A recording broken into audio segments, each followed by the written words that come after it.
U to vreme nije to, znaš, bilo toliko strano, znaš, imao si FPO u Makedoniji, Let's Grow i mi smo ono kao svirali u Srbiji, bio je Vaselin Children u Hrvatskoj i onda kao bilo je, znaš kao, bilo je to kao malo drugačije vreme.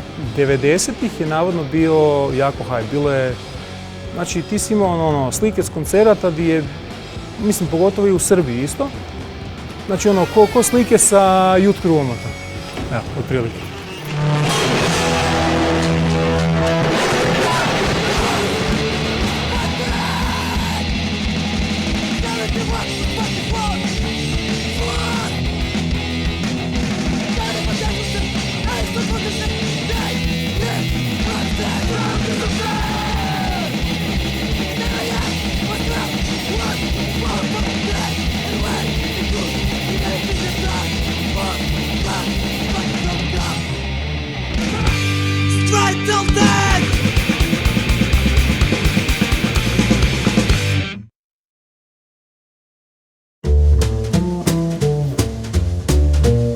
Prvi straighteri se u Srbiji pojavljuju se s kraja 80-ih godina, ali prvi straight edge band se pojavio početkom 90-ih godina.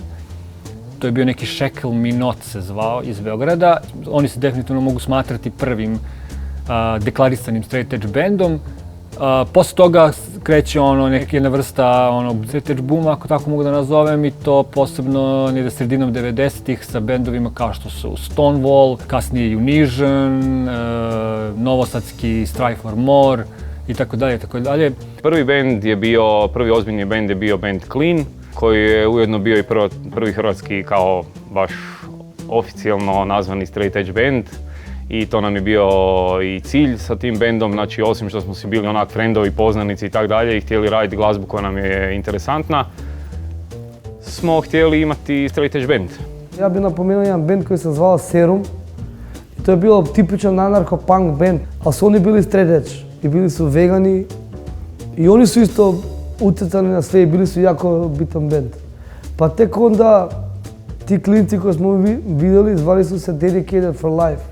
I tek onda je nastao FPO. Nego smo mi u tom trenutku polako prestali sa bendom OPD. Htjeli smo da napravimo jedan klasičan, bukvalno najklasičniji straight edge, old school hardcore band. Sa najklasičnijim tekstovima, ti si narkoman, ja sam straighter, prijateljstvo, onako baš najklasičniji. Zato smo i nazvali benda Truth of XXX. Nakon Cleana, Nikad, koji smo oformili Neven i Krešo koji su također svirali u bendu Clean. To je isto zapravo smo mi deklarativno bili vegan straight edge band, samo što nam to nije bilo u prvom planu. Kad bi nas neko pitao da li smo takav band, mi bi rekli jesmo, ali nije nam to bila primarna poruka.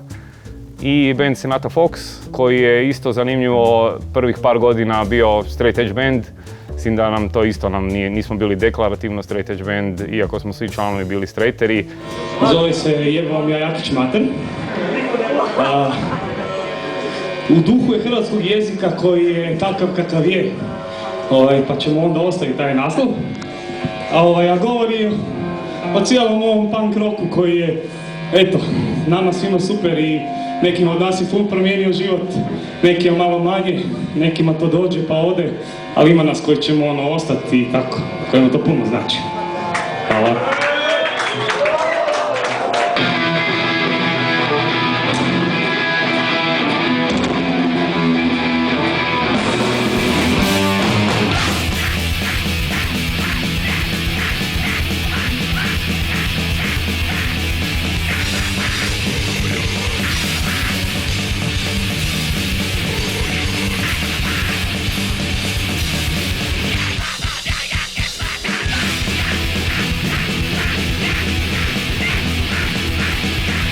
Uvijek je bilo bendova gdje su članovi bili straighteri i gdje si čak mogao iščitati iz tekstova da je neko ko je bio straighter u bendu je pisao tekstove. Vaselin Children je bio prvi moj band koji je, ajmo reći, bio cijeli straight edge band.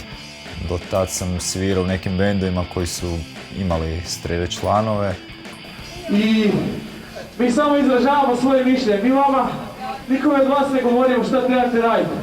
Mi sad govorimo što mi mislimo, što mi želimo, što volimo, ne volimo. A vama je, evo, Vama je dana potpuno sloboda da se to protumačite kako god hoćete. Sad nekdo nas gleda ko smo mi. Ne da smo nešto bolji, jel loši od vas i tu smo uglavnom, recimo da smo svi jednaki.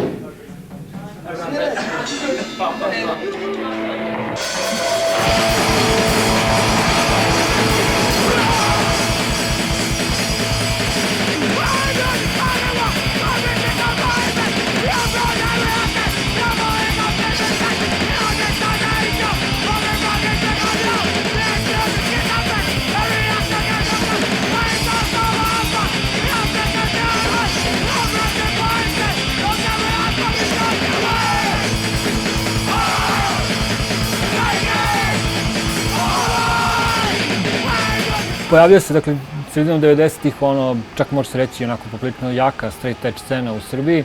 Gomila koncerta, gomila ljudi na koncertima, X-eri na sve strane. 96. 7. možda 98.